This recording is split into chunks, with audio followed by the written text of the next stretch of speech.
ஆச்சாரம் டிவி நேயர்களுக்கு வணக்கம். நம்மளுக்கு திரை விமர்சனத்தில் கமுகபி கல்யாணத்திற்கு முன் கல்யாணத்திற்கு பின் திரைப்படத்தின் திரை விமர்சனத்தை பற்றி தான் பார்க்க போகிறோம். இந்த படத்தை புஷ்பநாதன் ஆறுமுகம் இயக்கியிருக்கிறாரு, ராமச்சந்திரன் தயாரிச்சிருக்கிறாங்க. விக்னேஷ் ரவி, டிஎஸ்கே, சரண்யா ரவிச்சந்திரன், பிரியதர்ஷினி மற்றும் பல நட்சத்திரங்கள் நடிச்சிருக்கிறாங்க. இந்த படத்தோட கதை என்னென்னு பார்த்தீங்கன்னா, கதாநாயகன் விக்னேஷ் ரவி, கதாநாயகி சரண்யா ரவிச்சந்திரன் இருவரும் காதலிக்கிறார்கள். கதாநாயகி வீட்டில் இவர்கள் காதலை எதிர்க்கிறார்கள். இதனால் பெற்றவர்களை எதிர்த்து கதாநாயகி கதாநாயகனை கல்யாணம் செய்து கொள்கின்றார். கணவரின் இயக்குனர் ஆசை நிறைவேற கதாநாயகி வேலைக்கு சென்று குடும்பத்தை காப்பாற்றுவதோடு கணவனின் தினசரி செலவுக்கு பணம் கொடுக்கிறாள். நாளடைவில் இவர்கள் இருவருக்கும் சில உரசல்கள் ஏற்பட்டு டைவர்ஸ் கேட்டு கோர்ட்டுக்கு வருகிறார்கள்.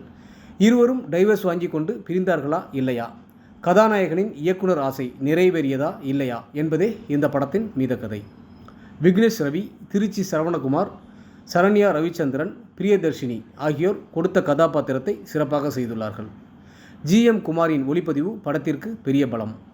தர்ஷன் ரவிக்குமாரின் இசையில் பாடல்களும் பின்னணி இசையும் ரசிக்க வைக்கின்றது. இன்றைய காதலர்களின் வாழ்க்கையை கல்யாணத்திற்கு பின் எப்படி உள்ளது என்பதை ரசிக்கும்படி சொல்லியிருக்கும் இயக்குனர் புஷ்பநாதன் ஆறுமுகத்துக்கு பாராட்டுக்கள். ஒட்டுமொத்த படக்குழுவினருக்கும் அச்சாரம் டிவி சார்பாக வாழ்த்துக்கள்.